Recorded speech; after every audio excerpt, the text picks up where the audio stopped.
I have kind of three questions in mind that we wanted to, or I wanted to, would like to have a better understanding. Which the first one is how does a continuum quantum field theory emerge from the thermodynamic limit of discrete system? Which is a very hard question, and but in general, kind of how does the continuum emerge from the discrete is sort of the thing that I would like to understand better. Maybe in general, ask questions whenever. I don't have to go through everything. I think if I get through half of it, it's good. But then I will annoy you by sure, do whatever you want. Because I mean, as you must know, there's two endless discussions in the literature that's been around, namely the one of how to go to the continuum in discrete systems for interacting field theories, and Tobias Osborne has spent a lot of time just in what sense one can even speak of a continuum with ups and downs and no resolution. Yeah. And then you must also be aware of this immense literature on trying to find C-star algebraic pictures of quantum field theories beyond quasi-free theories. Yeah. And that might be an avenue to get a non-quasi-free theory, right? Yeah, we do, we go even... I have no idea what was just asked. Oh, sorry. Okay. So, I don't know. No, but then maybe he just continues. Good. Or he answers this one. I apologize to Diana, and I swallow my question. It's me not knowing enough math, but yeah. Yeah, this is also not in the end what we will be talking about. The last thing is what we will be talking about, namely, if I want to kind of find the continuum from something discrete, and if I want to get it via a tensor network, say, I want to know how can I describe an infinitely large tensor network? And this is the main question we are asking. By describe an infinitely large tensor network, what I mean is that I have a Hilbert space with a vector where the vector describes is the infinitely large tensor network. And the goal is sort of to make that precise. And so yeah, today primarily we are mostly conceptual, not very precise. I will muse about the second question, or kind of how to distinguish sort of a quantum field theory from other systems that you can have by making things infinitely large. And I will be very explicit about sort of how to describe an infinitely large tensor network with a Hilbert space, a vector that describes this infinitely large network, and so on. So yeah, the scope. First, I will motivate why I would think about, or like why I would use von Neumann algebras in general. And I want to motivate them as sort of objects that I would call in principle measurable, if I can measure other things. Then I will describe the type classifications, which will then kind of give you a backbone how you can distinguish sort of maybe quantum field theories or other systems between each other. I will introduce complementary recovery as the tool that we use primarily to kind of understand what happens if you make the network infinitely large. And then if I get to, I will describe applications of the things that we cooked up. So first, I want to motivate von Neumann algebras, because this is sort of the main tool that we use to distinguish systems. So if you have a Hilbert space that has a bipartition, and we say I have access to the left tensor factor, then that essentially means I can measure operators from this algebra, right? The operators that act on the left. If I say I have access to the system HA, then I can say I can measure operators from the left. But in general, tensor factorization will not exist. So it's not so clear. Yeah? Okay. It's not so clear what you would mean by saying having access to sort of a subsystem if you don't have a tensor network. So we kind of try to take a more abstract view of what you should think of as kind of the stuff you have access to. And then if I define what it means to have access to something, what can I measure in principle? I don't say that, I can directly just take one measurement, but I want to have a notion of stuff that I can somehow asymptotically measure if I make always more and more precise measurements. And I define as having access to a set of operators as that if I can take any operator of that set, and I can measure expectation values or like matrix elements for every two vectors. That's what I mean if I say I have access to, I have some way, I don't say how, but I have some way to get these numbers, which are just matrix values. And then I say I have in principle access to an operator if there is a sequence of operators that I have access to, such that matrix values converge. So that I can make, for example, always more precise measurements. And if I cannot measure energy with 100% accuracy, I say I have in principle access to the energy if I can kind of make the measurement of the energy of the system more and more precise. And this is basically why I call that in principle access, because I only have I don't demand that I have direct access to that, but I can kind of approximate that observable. And this sort of convergence in matrix values is called the weak operator. There's convergence in the weak operator topology. So if you ever hear someone talk about something like the weak operator topology, this is basically what they mean. You can approximate stuff with matrix, or you can approximate the matrix. Yeah. And this is without using copies. There are no copies involved. Yeah. You don't. You just have a sequence of operators. You don't. You just say I have a set of operators that I can measure, say the energy with some error, and then just if there is a sequence of operators that you can measure that does converge in matrix values to the thing that you want to measure, which is the real energy operator, then you say I have in principle access to the real energy. This is not mimicking essentially many copy There's measurements. no shot noise, no. Yeah, It's not a notion of signal. No. Okay. it's very heuristic, I would say. That's why I want to how I think about this thing. But that's an interesting point, because it would mean that there's a kind of a notion of copy topology, which would be more. I was just wondering where the error was coming from. This is just what I mean. If I say it's not shot noise error, it's something. no, I say, okay, say I can measure the energy, but the energy in principle is unbounded. And I can say I can make measurements up to energy 10 kilovolt or something. Then you can. And I can't do more, but if I can increase the maximum energy more and more, then I can have in the limit, I have access to all energies. Okay. So yeah, and then the natural question is, if you have access to a set of operators, what is the set of operators you have in principle access to? And we just introduced the weak operator topology. So the natural thing to say is, should be the weak operator closure. So like the stuff of S together with everything I can in principle. And there's a very nice mathematical theory for that, how you get the weak operator closure of a set. Namely, first you can define the commutant, which is just all operators that commute with the set that you have access to. And then von Neumann told us that if you take the bicommutant, so the commutant of the commutant, then you get the weak operator closure. So mathematically, if you say I have access to some set of operators, you also have to assume it's self-adjoint and so on. But if you have access to some set of operators, mathematically you just take the dicommutant and then you get the weak operator closure. And this is what I define as the in principle access to operators, and that's the stuff that I consider as the operators that someone should have access to. And do they need to be self-adjoint? Sorry? Why do they need to be self-adjoint? No, it's if you want to have an algebra that has an operator and it's adjoint, then you want your set itself to be self-adjoint, so you have both. Right? That's yeah. But so operators or algebras that do satisfy that. An algebra is something where you can add stuff, you can multiply them, and you don't leave the space that you are in. They are called von Neumann algebras. So this is why I think von Neumann algebras are a sensible way to think of stuff that you should think of the observable someone has access to, because it's the stuff that you have in principle access to if you can approximate them. So as an example of this kind of thing is take this bipartition and consider just the algebra that acts on the left operators. Then this is a von Neumann algebra, and its commutant, the stuff that's commutes with it, is the stuff that acts on the right Hilbert space. Okay. Now another definition is the one of a factor, namely the intersection of those. If it's just the identity, then the algebras are called factors. This is the case up here, right? The intersection of A and the identity and B of H is just the identity itself.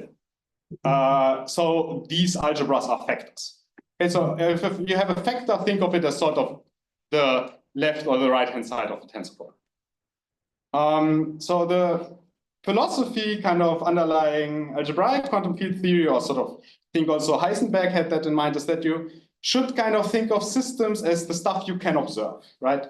So I think the philosophy of algebraic quantum field theory is sort of that you want to distinguish systems by the sets of observables that they have. Okay, so I define a quantum system by kind of a collection of all different algebras that are in there. In the case here, I would just say, okay, my collection is sort of, if say HA is two-dimensional or one-dimensional, so it's just B of HA and A prime, or the union of them, or things like that. By the collection of all these algebras, I want to kind of study my system. I want to distinguish then systems by saying, okay, if they don't have the same set of algebras, those are different systems. Okay, because I can't make the same measurements in them, so they are distinct. So yeah, now the kind of way how I think is a very low-level way of asking this question, how do you approach the continuum, then is sort of ask, what do I need to have in my discretization so that in the continuum I get these sort of nets that you find also in quantum field theory. And that's sort of the way how I would think, how I want to identify the continuum is by saying what properties the continuum have, and then kind of how do I get these properties. Okay. So now to make this distinction, you kind of have to say what different kinds of algebras are there. And luckily, there are only three. In general, our goal is to describe sort of a Hilbert space that contains an infinitely large tensor network, and that we want to make precise first. So we only consider networks that are built by layers, where each layer embeds the previous one via an isometry. What I mean by that is this sort of circuit picture. I have a first layer, I have two qubits, I put them a unitary, I get the state on top. Then in the next layer, I put in a new unitary and new resource qubits if you want, and get a new layer. Then I do this ad infinitum. And I want to sort of have a system that describes the limit of that procedure. Okay.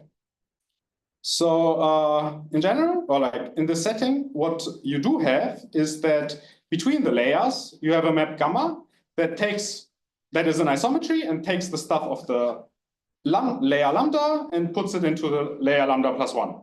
So for example, in this situation, the state at the, or that should be a 2, the state at the second layer is sort of apply this map to this state. Okay. And that's what this equation is supposed to mean. And in the case that we are looking here with circuits, is just the case that this isometry gamma is a unitary with kind of qubits put in. So it's not a unitary anymore, but it's an isometry. Okay. So now the question, what should this Hilbert space that contains this infinite tensor network that kind of is built up by layers, what states should it contain? What we think is a natural thing to say is that the states that the Hilbert space contain are also infinite tensor networks, where kind of you've put in an operator at a finite layer, right? So everything that I do at a finite layer, kind of these states should be in this tensor network. So, or in this Hilbert space that describes the infinite system. The question now is, how do you make this precise? Okay. And the thing that one does is one takes an inductive limit. That's a mathematical procedure that I will now describe. So what do I want to say? If I translate between layers, say I have this state, or let's consider, I take the state up to, I take the state up here, up to this layer. This state should be the same as if I add the next layer, kind of, because if I make the thing infinitely large, sort of, they should all give, like, it shouldn't differ if I just add my next layer again. These should all represent the same state in this infinitely large Hilbert space. Okay? So what one does is one makes equivalence classes. You identify vectors at different layers if one is the image of the other one under this layer-to-layer map, where I now make multiple layer maps where I just kind of concatenate the ones that only map one layer on top. Okay, so I just consider all of these things that are kind of the result of adding layers as the same if they kind of have the same origin. Okay, this is just the set of equivalence classes, and now I just say, okay, I associate a vector to each of these equivalence classes, right? And now I need to have vector space operations to make a Hilbert space in the end. Then you can also do. Leo? Yeah. Stupid question. In the slide just before, there is there 1 dash too many in the psi dash lambda dash? Sorry. So this just means I have a state at layer lambda, and I have a different state at layer lambda prime, where lambda prime is larger than lambda, and they are equivalent if the second is the image of the first under this embedding map. Yeah, that's why I mean that if I want to read it this way, then there's a dash too many. That was just what confused me. Okay. Psi prime or psi? I think it's consistent. Sorry. Yeah. No. Right. You mean here should be a second prime. Yeah. You're right. That's a typo. So my old presentation died because of Windows yesterday, so I had to redo it in this fashion. So there will be typos. So yeah, be aware. But yeah, so because gamma is by assumption an isometry, we can also define an inner product. Okay, just if I have two states that are represented by psi and lambda, psi and phi, which live at different layers, they all have their equivalence classes associated to them. And I want to define an inner product between these equivalence classes. So you just define it by mapping the lower state up to the layer of the other one, basically, and then taking the inner product. And because it's kind of an isometry, it doesn't matter at which layer you make this identification. You just need the first layer at which both of them exist, essentially. Okay. The same way you can do it for sums, right? You define the sum of equivalence classes as sort of the equivalence classes where you mapped the first state up and then you take the sum. You always kind of map stuff into the layer where both things exist, and then you just take the equivalence class at that layer. So we have a set of vectors that we can add, we can multiply the same way you can do scalar multiplication. We have an inner product. We can take a completion in this inner product, and we get a Hilbert space H infinity. This is our Hilbert space, and that describes the infinitely large system. Okay. So now this thing is called the inductive limit. Yeah. I think I know the answer, but when you're constructing this inductive limit, is it necessary that each step in the limit is uniform in some way? No. You just but then how do you guarantee convergence? It's an isometry, like convergence you have already. Yeah, but then your unitary needs to basically grow in like a uniform fashion. Why? Because I don't think you can guarantee convergence in that case. I mean, unitaries preserve the scalar product, right? Yeah, but it needs to be the same type of isometry in each layer. No. Why? No, you don't. Oh, okay, so you're restricting to the class of isometries, but like suppose I wasn't like mapping between the states with isometry, suppose I was mapping with just some other matrix. Yeah, okay. It has to be contractive, so it can't be norm increasing.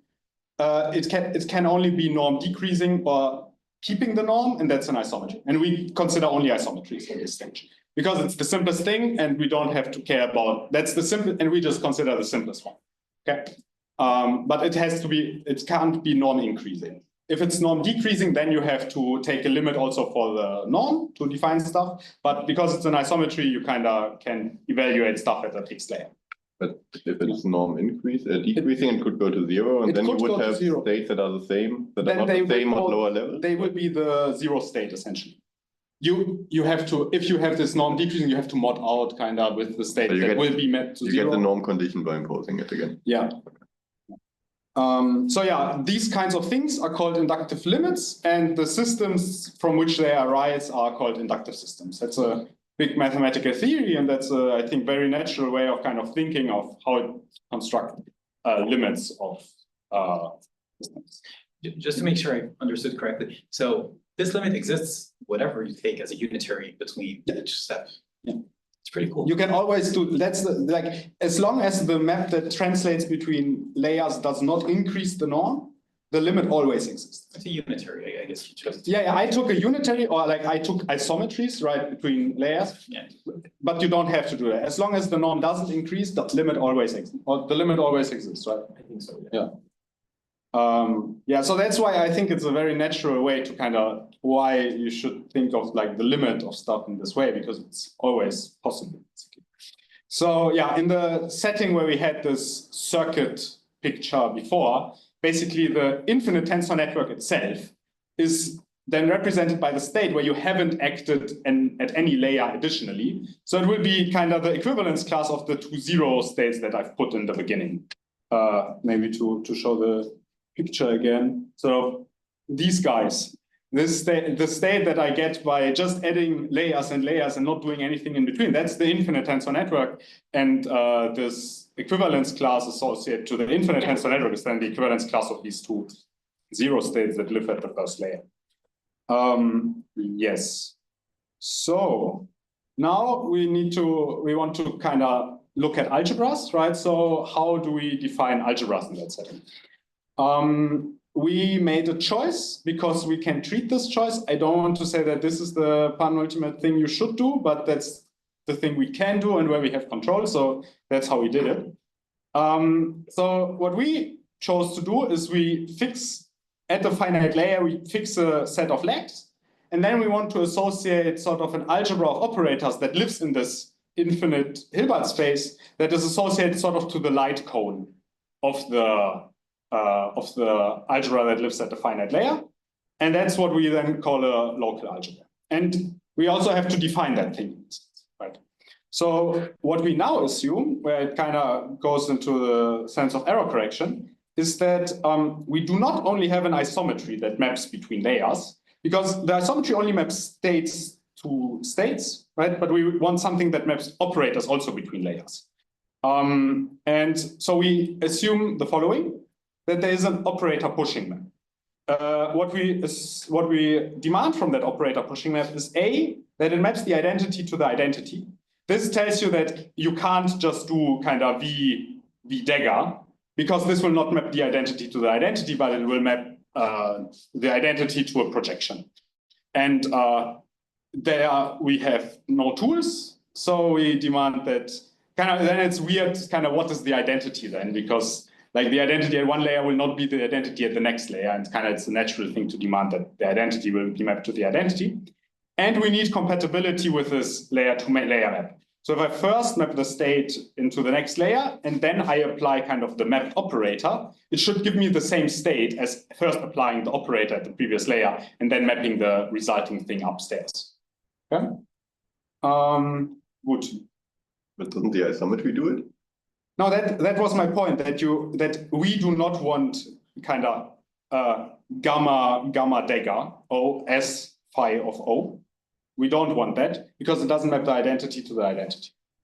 So some completion. Though. Yeah, so for example, you can think of this as sort of a code that takes the one layer and encodes it into the Hilbert space of the next layer. Okay, and in the circuit, what we do is basically we just define the layer to layer as the unitary thing, right? We kill these identities and then we use the whole unitary to map operators between layers. Yeah. But why can't you just complete two entities? That's the same thing. Okay. That's okay. So sorry, can I ask? So first of all, why don't you define it the other way around? Do you find that the identity on the next layer should map to the identity on the previous layer? There you can use V dagger operator V.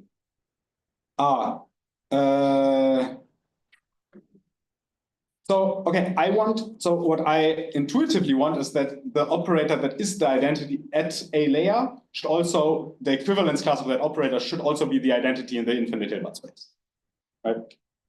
That's just the thing that I put in. And if I put that in, I think it's natural to demand that the identity at a layer will be mapped to the identity at the next layer. You're making a choice of representation, like in thinking of this error correcting code picture, you're making a choice of which physical representation of the identity you pick. Yeah. I mean, if I have the identity at some layer, if I think of that as my logical qubits, then you're saying you want that to map to the identity on the next layer, but depending on what you want to do, you might be perfectly fine to map that not to the identity. That's I am now interested in taking the limit And to take the limit and know what I'm talking about, it's just very easy. It's much easier if I map the identity to the identity. It's just the problem is that if you don't demand that, then the identity at one layer will be mapped to a projection in the next layer. And then that will be mapped to a new projection in the next layer, right? But you also have identities at these next layers themselves. So then it's kind of not clear to me what operator should correspond to the identity in the limit. Right? I believe this actually confused me a lot also when we started working on this. And I think the resolution is what we really want is if we sort of have this asymmetrical map, what happens is that even if we take the infinite limit, our operator space will still be finite dimensional because we sort of start with the logical operators that we had with one layer. But what we want is we want sort of to have operators whose support keeps growing as we keep adding more and more layers. So we really explore like the whole limit of operators on, say, like a subregion. So if we only keep the identity, if we have this non-unital map where the identity gets mapped to a projection, the identity as one layer mapped to infinity will still act only on a finite piece of this infinite system. I mean, there limit. will always be trace class as well, right? In some form. The asymmetry would not increase the rank of the operator, and therefore they would all be nothing compared to arbitrary bounded operators. That's another way of saying this, I guess. Yes. Say again, why did you want to construct your algebra as a limiting construction out of each iteration, instead of saying I might have some algebra on. I try to come up with some algebra on the infinite thing and then show how to get back to the finite things. Okay, because I want to I want all the first, the Hilbert space itself only contains states basically that are changed at a finite layer, right? It doesn't contain states that are asymptotically changed. And the way I have applied a thing at every layer. These states do not exist because then you can kind of kill the asymptotic structure of the network. I sort of want to only contain states that differ at a finite layer, essentially. And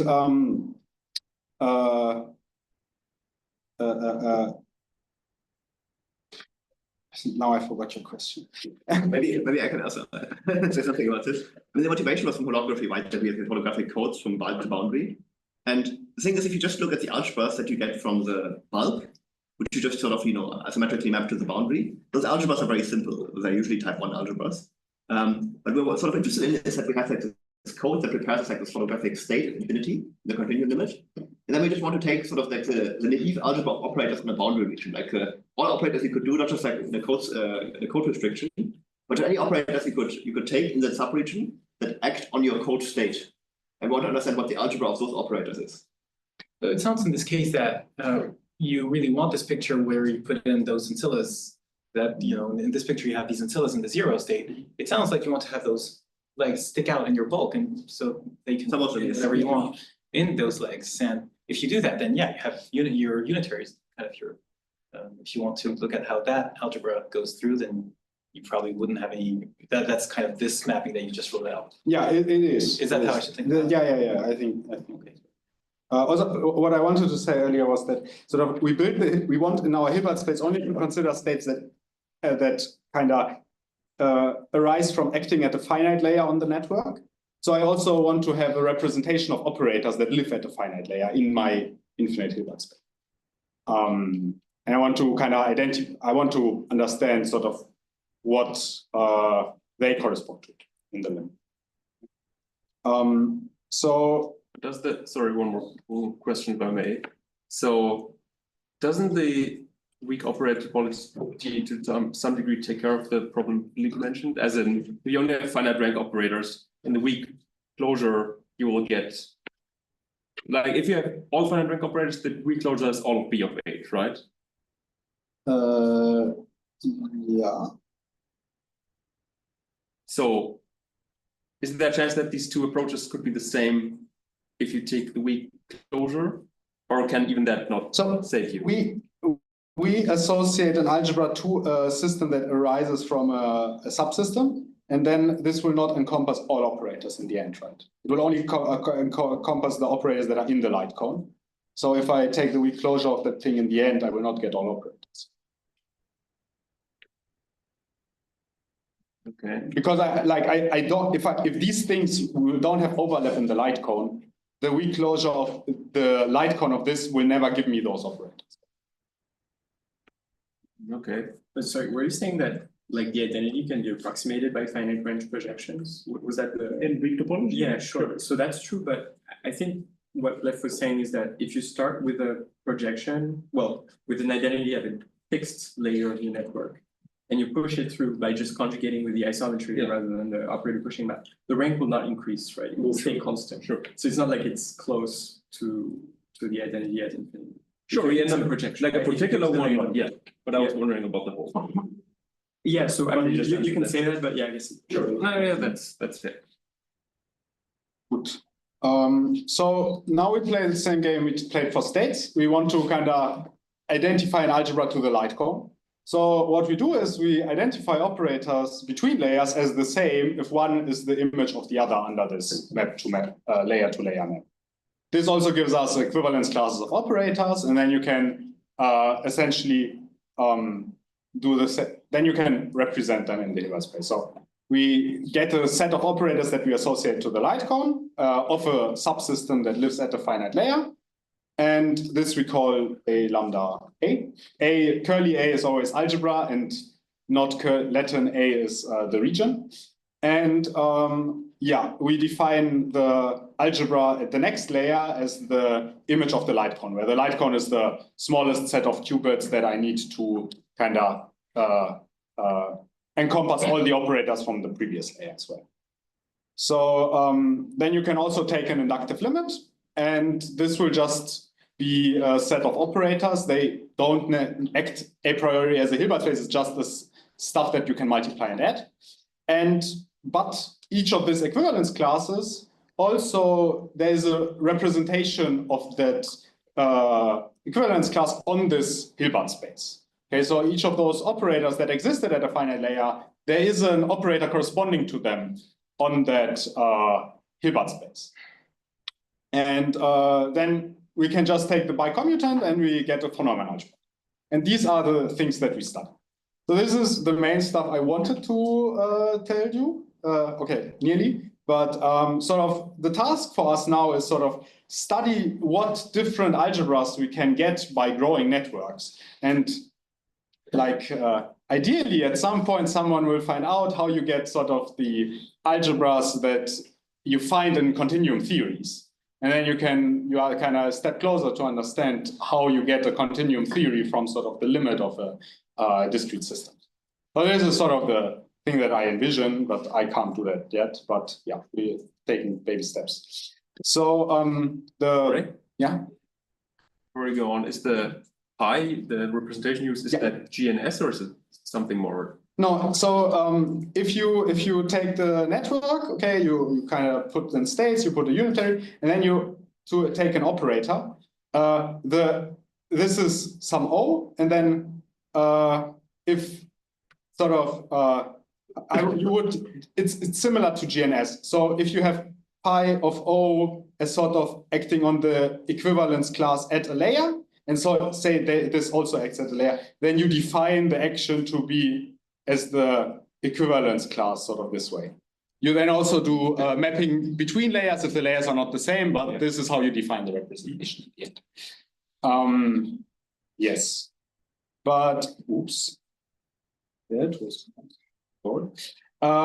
but yeah, so now we have a theory. We have a Hilbert space that describes the infinite tensor network. We have a state that represents the infinite tensor networks, and we have operators that we kind of know where they come from because they arise from stuff that lived at a finite layer. So we have a theory, forgetting that we don't have a Hamiltonian or whatever. But yeah. So you could have that, right? Yeah, you could. Parent Hamiltonian idea would also make sense in this context, no? Yeah, but this is a harder question that we can talk about right now. Okay. We are just doing the most simple-minded thing that we can come up with to kind of think about what you get in the limit. And yeah, alternatively, you can just think of this Hilbert space that we constructed as sort of your Hilbert space of the limiting theory. So now we want to know kind of what different things can arise if you take that limit, right? And there's a very concrete example of that also fits very nicely in our framework. So we kind of define these, I think Lorenzo calls them ugly bell pairs. It's a Bell state, right? You have two qubits that are entangled, but the entanglement is kind of lambda. It's not maximal entanglement, it's between 0 and 1. Lambda is between 0 and 1. And we consider these states. And sort of this type classification of what can arise, you can very neatly describe that.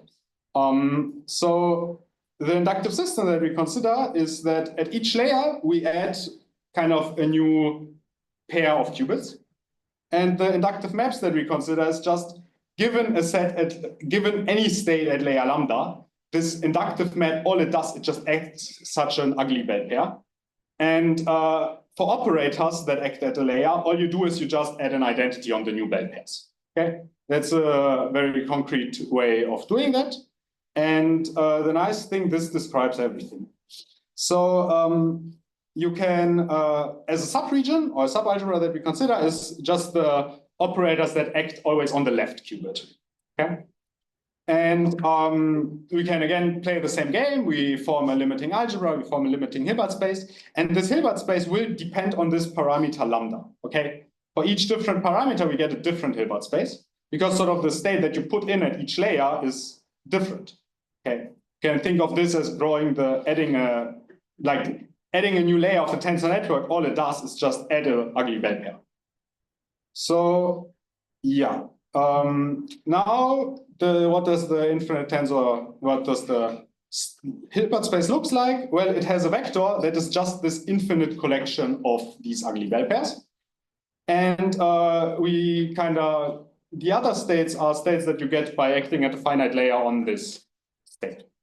And it's essentially all states that look asymptotically like just considering bell pairs. So states that you get by just flipping a qubit at a finite layer, or like flipping a finite set of qubits at a finite layer, essentially.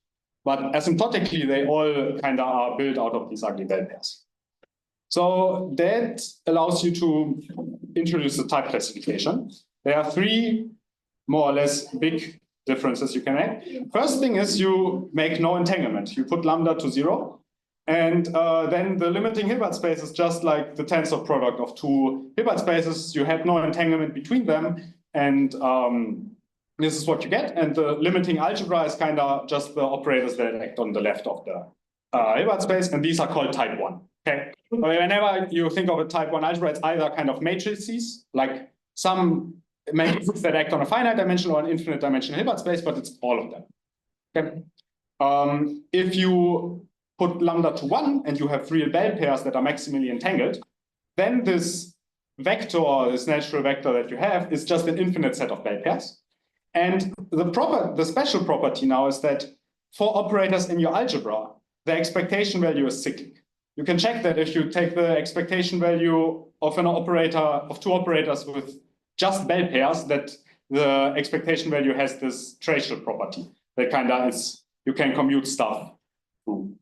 And that's very special. And in particular, this defines what's called a tracial state. And it's finite, especially because it's an expectation value for each operator, which is kind of special because you don't have that usually like a trace of an infinite dimensional Hilbert, of an infinite dimensional operator. Is like the trace of the identity in an infinite dimensional space is infinite. But here you have the special thing that it is finite for every operator, also for the identity. And if you now put lambda between 0 and 1, these algebras are called type 3 lambda. They are hard to describe, but the point is none of the above things is basically true. They are never sort of B of H, and you don't have a trace. So in that sense, they are different from the others. And this is kind of the three big classes you can make. Another thing you can do is that before we added at each step the same vector. You can now take alternating vectors where kind of you have different entanglement, different lambda values, right? At one layer you let psi lambda 1, and the next layer you add psi lambda 2, and then you alternate. And the point is that if lambda 1 and lambda 2 are not rational multiples of each other, essentially the entanglement spectrum of the state becomes continuous, and you get all the real numbers. And these algebras are called type 3-1. And another thing you can do is you can just take the tensor product of this algebra you get from a maximal entangled state and just B of H, and these are called type 2 infinity. H must be infinite dimensional, but this is the last part of the class. There's also a type 3-0, but I don't know how they look like, and weird. But yeah, this is, yeah. Which one do I need if I want a CFT? You need 3-1. That's the point. You need 3, and this is kind of the goal. The ultimate goal is kind of how do you get a type 3-1 algebra from a network? This is essentially, I think, what we would like to understand. Or like networks that people believe are good approximations to kind of critical systems or whatever. The question to us, or like from this perspective, is that why do they give you these type 3-1 algebras? That's the thing that we would like to understand. So yeah, and except for the unentangled case, these Hilbert spaces do not tensor factorize because kind of the ground state has an infinite amount of entanglement. You can't really disentangle them by any finite operation. So 15 minutes, okay. Cool. So this is this is the thing that I wanted to convey to you, kind of how do you treat the limit of networks and how do you build a Hilbert space and stuff like that. And now we can kind of go to an application basically. So first I want to tell you what complementary recovery is. Complementary recovery is sort of the idea, or an idea that was prominent in holography, that kind of is the idea that assume you have a code and you have a Hilbert space that kind of has a bipartition. Okay, you have here A and you have A bar, and you have a quantum error correcting code that encodes this kind of bulk stuff into the boundary. Okay, we will see a similar picture later. And you call the code complementary, that it satisfies complementary recovery with respect to this bipartition if sort of these operators get mapped to one set and these operators get mapped to the complementary set. So formally, you have a code that maps a Hilbert space with the bipartition to a Hilbert space with the bipartition. And you have an associated encoding of operators that also map operators from one to the other. And this code satisfies complementary recovery with respect to HA if the image of HA is in the capital A, that from that follows that the complement, okay, gets mapped to the complement. This is what's called complementary recovery. And there's a theorem that tells you that if, so first H little a is then called the entanglement wedge for other reasons. But the good thing is that if you have a code with complementary recovery, there's a theorem that tells you that there are unitaries that are in these, that are local to these two subregions, such that if you look at the encoded, if you look at an unentangled encoded state, okay, then this is just the same as kind of having this state, mapping in some entangled resource, and then applying local unitaries. This is the nice thing about complementary recovery, because it basically tells you that all the entanglement that lives in this sort of this boundary bipartition, so if you had these bipartition and bulk, and then you make a bipartition of the boundary, that the entanglement that the boundaries, or like the state that lives here, has between these two regions just comes from this state, because I and J are.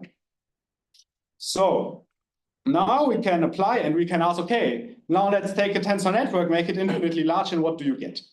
And the first thing we look at is the happy code. So the happy code is the following thing.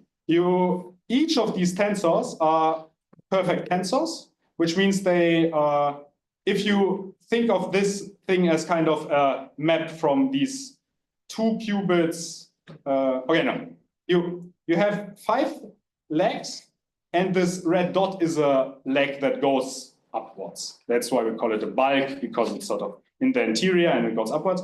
And the point about perfect tensors is that no matter what bipartition into 2 to 2, so say I consider this leg, and this leg, this tensor will be a unitary map between these 3 legs and these 3 legs, okay? And so what this code does is it takes a state that lives on these bulk legs and maps it to the boundary, okay? You feed in stuff in the bulk and you get a state on the boundary. And what we want to do now is to make this thing infinitely large and see what we get. So how we do that is that we want to kind of make it into the circuit picture that we had before, right? In the circuit picture, we know kind of how to map stuff between layers, which is just conjugating by the unitary. And to get a circuit, what we do, we open up bulk legs. Okay, we open them up in such a way that we have all this big network now is a unitary between these kind of opened up legs, these sort of legs that take a bipartition, and the bulk legs towards the boundary. Okay, this is what we have, and you can think of then the state of the boundary as the following. You have these. You have the bulk legs, and we say, let's map the all zero state into it. This will become a state on the boundary. And then you also have these opened up interior legs.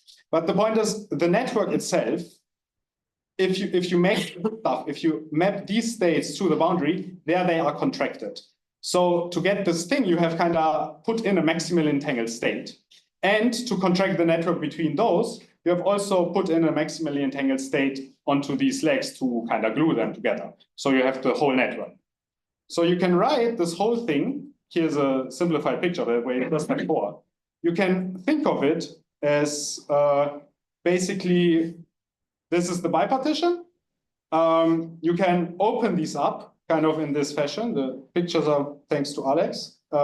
So what you have are you have these bulk things, okay? You have these interior legs, which are these connections, and then you just have unitaries essentially mapping them upwards. And this thing, so this this thing in the middle, see? These ones, they connect the two sides, okay? They go between the two regions on the boundary. And in the end, it's just a unitary mapping, so you know what the state looks like. So this is also a circuit picture of that. You have these kind of interior legs, which are these ones. You have the bulk legs, which are these ones. And there you feed a state in, you feed this maximally entangled pair, and you have a maximally entangled pair between the two regions. So now if you scale this thing up, you make it infinitely large, this structure is preserved. Yeah? If you twist the leg up and call it a bell state, Which leg? Like between the two regions. Mm-hmm. If you twist it up, it's not a bell state because it's 2 times the bell state or something like this. Yes, and so how do you normalize, or is that not an issue? No, you can cut them up, right? And then you have you can, what you're saying is, I think you make it this, right? You open them up and then you have here an additional input, right? No, like a line is a bell state Yes. up to a factor, right? But we just assume we contract the network, right? Then you need okay, I see. I'm wondering, the normal, like if you just would do it simply, this term would diverge because you have infinitely many bell states you cut. You just renormalize. No. At the finite layer, I have only a finite set, right? Yes, but an infinitely big, an exponentially big prefactor. And you just renormalize, or? No. The point is that adding a new layer just doesn't do anything. What? You're saying that to contract the two things, you actually don't have to add a bell state, but a bell state times square root of 2. Exactly. Right. But I mean the state. I mean your tensors are normalized the way you map a state. Yeah, the tensors are normalized in such a way that if you map a state, just a bulk state through the network, you get a state that is normalized, right? So that takes care of the normalization. Like the whole contracted network is an isometry, right? And if it is an isometry, then it has to have then you kind of need to map normalized states to normalized states. So the kind of the wrong normalization of the bell states, I think, is kind of taken care of by the matrix elements of the isometry.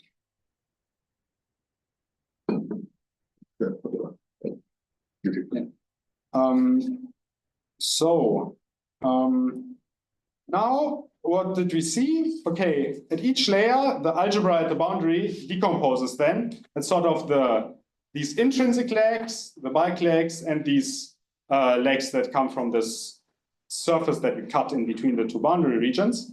And because we have a unitary embedding, we know what the boundary state looks like.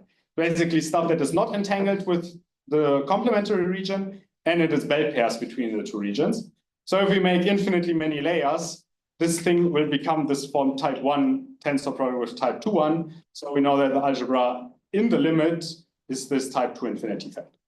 So this is sort of a application that we can now treat. We can say what happens if you scale up the happy code ad infinitum. Then, okay, this is my bad presentation. So another application that we thought is that, okay, what if you now just look at a stabilizer circuit? You take the circuit picture that you had in the beginning, yeah? And you just, all the unitaries that you apply are stabilizers. And the point is that all the are Clifford circuits, and all the entanglement that Clifford circuits generate are sort of bell pair-like.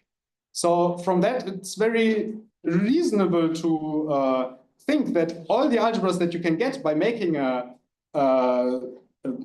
preparing a state by an infinitely large Clifford circuits, all the algebras you can get are always type 2, but they can't be type 3 because you can't get this entanglement that's not bell pair-like. One way to say it is that type 3 algebras are magical. And yes, so the thing is now that we can say is that, okay, if you want to have a quantum field theory to ask, okay, what tensor network do I need to get a quantum field theory, for example, then we can now say, okay, in a quantum field, like a conformal field theory that Philippe asked, the algebras are always type 3, so you can't have that from a stabilizer. So this is, I would say, kind of a statement that now seems very natural, that kind of before that I don't think it was so obvious, at least, why you shouldn't expect anyway to get a relativistic quantum field theory if you make a, because there was some work recently that was asking sort of like, oh, we are studying sort of critical systems and we find they have magic. Why do they have magic? And kind of from this perspective, it seems very clear to me that sort of they have magic because they approach conformal field theories that always have type 3 algebra. So it's in that sense, these works are sort of asking a question that's kind of very easily answerable from that perspective. That you want a QFT, so it has to have magic. So now the last thing I can say, yeah, I have 2 minutes, okay, is MERA, which is a network that looks like this. Here, all the triangles are isometries from this leg to these two output legs. And oopsie, and these things are unitaries, okay? And now we can ask the same question. Like, people believe that MERA is a very good approximation to critical systems. And then it's natural from this perspective to ask, okay, how does MERA lead to a critical system or a continuum theory in the limit? And we don't have a good answer for that, but we have a guess of sort of where one should look. Namely, what you can do to map it into the picture that we had before, we add bulk legs here. These things are isometries. You can always add an additional leg to make it into a unitary, okay? And then you can just think of the algebras on the top layer, okay? I made now a choice that I can consider this bipartition. And the point is now in this happy code, what you had sort of is that here, between the two regions, there was just like, you just kind of cut a single leg. But now in MERA, if you ask, what is the origin of the operators that live here under this unitary map? Then you find that, okay, the operators that live here are made out of stuff that comes from these bulk legs. They come from the stuff that comes from this region. And they come from operators. Yeah, they just come from stuff that is fed in or comes from these bulk legs. And the point is now that here you have this thick region. You don't just like this bipartition doesn't just is connected sort of by a single line, but it's kind of connected by a thick region. And our guess is that this thick region kind of gives you these non-trivial spectra you would need to get a continuum field theory, in contrast to the happy code picture where you just kind of, the two regions are only collected by a single leg.